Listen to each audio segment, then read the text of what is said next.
lakukan? Pertanyaan terbesar adalah apakah kita sudah terlambat untuk berinvestasi saham? Apakah kita masih boleh masuk? Terus kemudian kalau kita masuk lagi, masuk gede, jangan-jangan nanti turun lagi. Nah, sebelum saya bahas tentang apa yang harus kita lakukan saat ini, saya mau review dulu tentang strategi berinvestasi dan juga trading.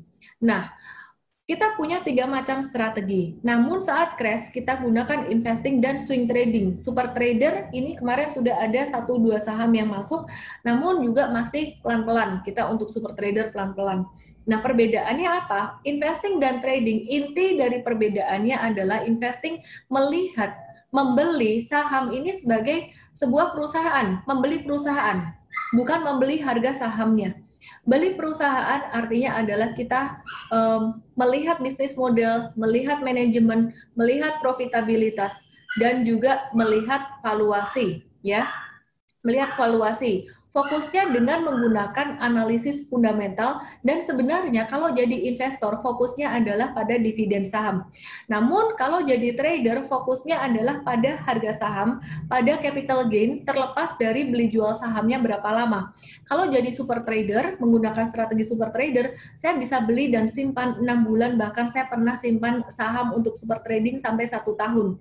Jadi jangan hanya memberikan definisi investasi dan trading berdasarkan rentang waktu saja. Karena sebenarnya definisi yang terbaik, yang paling benar adalah trading itu beli jual dengan fokus pada harga saham.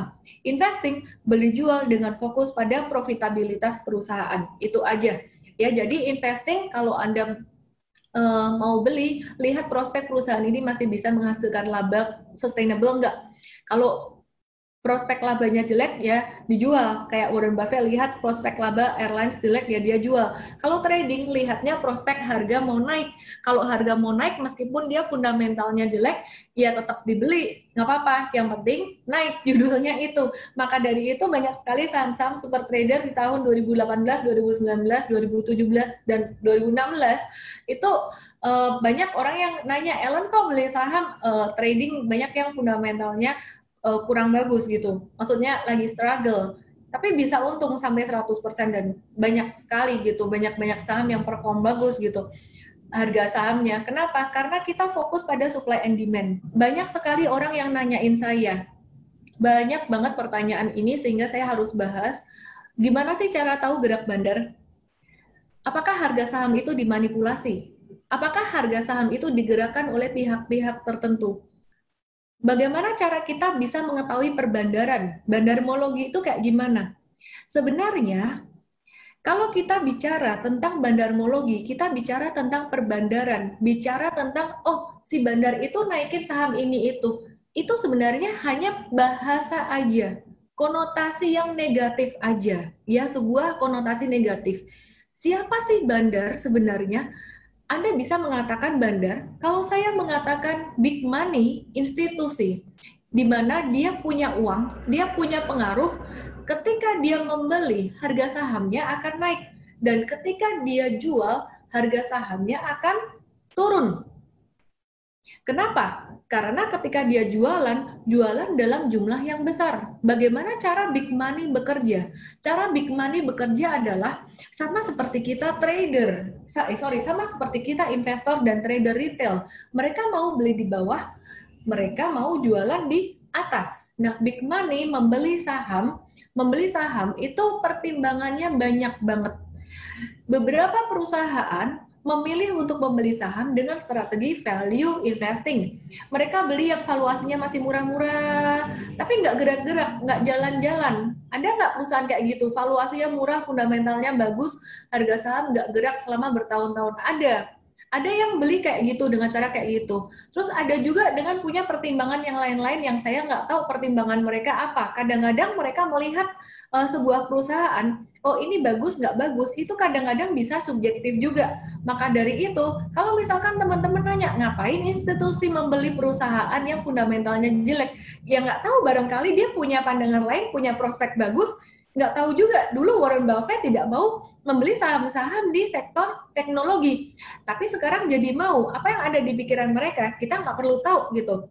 Nah, si big money ini, atau yang teman-teman ada beberapa orang seringkali sebut bandar, big money atau institusi ini, mereka tertarik untuk membeli sebuah perusahaan. Sehingga ketika mereka membeli, mereka belinya tuh akumulasi di bawah dikit, dikit, dikit. Kalau harga sahamnya naik, dia nggak mau beli banyak. Nah, ketika harga sahamnya naik, dia nggak mau beli banyak, dia akan biarin si retail tuh investor retail kayak kita, profit taking, nah turun, dia beli lagi, kayak gitu. Itulah yang membentuk pola seperti double bottom, inverse head and shoulders, triple bottom, dan seterusnya.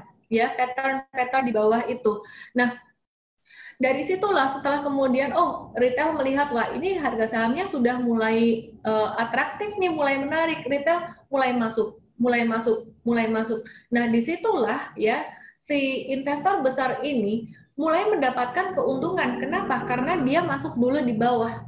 Peran dari si investor besar ini, institusi besar ini adalah karena duitnya gede, maka harga sahamnya bisa naik. Jadi dari situlah sebenarnya kita track pergerakan dari big money ini dengan menggunakan analisis teknikal. Jadi dengan analisis teknikal yang fokus harga dan supply demand, ini kita sebenarnya tracking gerakan dari big money. Kalau teman-teman tanya bandarmologi dengan cara strategi, mungkin ada beberapa orang yang menggunakan strategi, sekuritas ini, sekuritas itu, beli saham ini, jual ini, foreign, beli ini, jual itu. Jadi misalkan Anda lihat satu sekuritas A, beli saham, banyak gitu. Kemudian Anda tungguin si sekuritas A ini kapan jualannya. Nggak bisa kayak gitu teman-teman. Cara kerjanya tidak seperti itu. Si sekuritas A ini beli, kalau dia jualan belum tentu langsung jual ke market.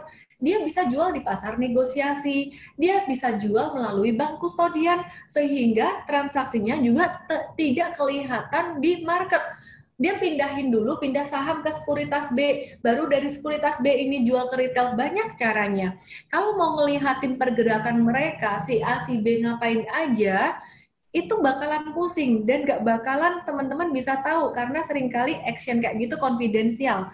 Namun, pada akhirnya, meskipun mereka muterin duit kemana supaya nggak ketahuan siapa dan siapa yang jualan, yang dilakukan pada akhirnya juga kalau mereka profit taking, mereka membutuhkan orang-orang yang membeli sahamnya, yaitu siapa? Retail.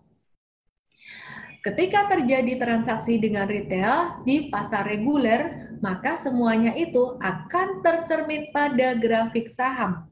Sehingga kalau Anda tanya sama saya bandarmologi dan segala macam, itu sudah tercermin pada analisis teknikal grafik saham. Nah, analisis teknikal macam apa?